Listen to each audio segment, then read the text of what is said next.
Today we're hearing from ABC Bullion's chief economist Jordan Alicio discussing the budget handed down by Treasurer Wayne Swan overnight, which announced a deficit of $19 billion. Jordan, how did Australia end up in this situation? Well, the main issue was that taxation revenue fell well short of the government's expectations. The much maligned mining tax only ended up bringing in 1/10 of what the government was hoping, and company tax receipts all across the nation fell several $1 billion short of what their expectations were. And why is it that the government was off by so much in their forecasts last year?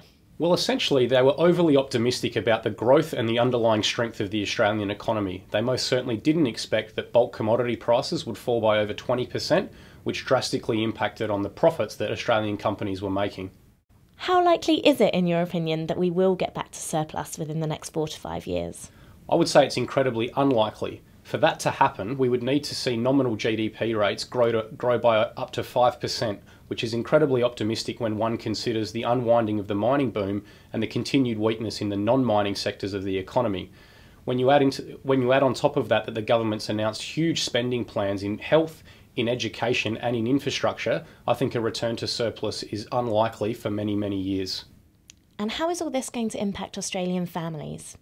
Well, I think whether it's a delay to tax cuts that Australian families were hoping for or an increase in the Medicare levy, which will come in soon, I think what this means is basically less money in the back pockets of Australian families. And for that reason alone, they're very cautious right now. Increases in the cost of basic essentials like utilities, healthcare and food are only adding to that concern that's out there in the Australian community.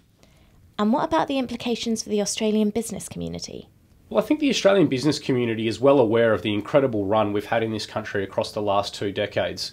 Budgets like the one that was handed down overnight, and even the Reserve Bank needing to cut rates to the bone like they did only last week, are a sure sign of how difficult things are going to be in the years ahead.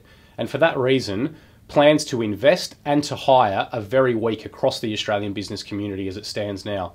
Concern over increases in the compulsory super legislation and also a potential paid parental scheme by an incoming Abbott government will only add to the uncertainty that's out there. So it sounds like a good time for Australians to be holding on to their money.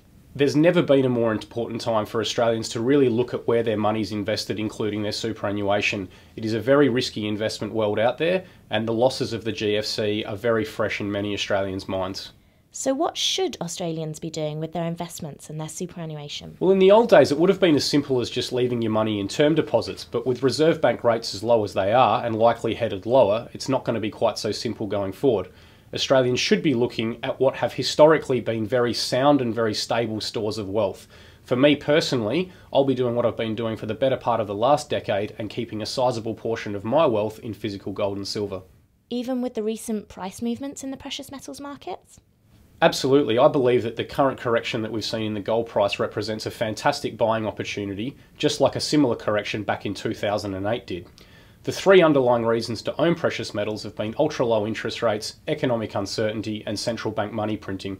And despite the noise that we might be seeing, all 3 of those factors are very relevant all across the developed world today. I think the precious metal market has many years to run. Thank you. My pleasure.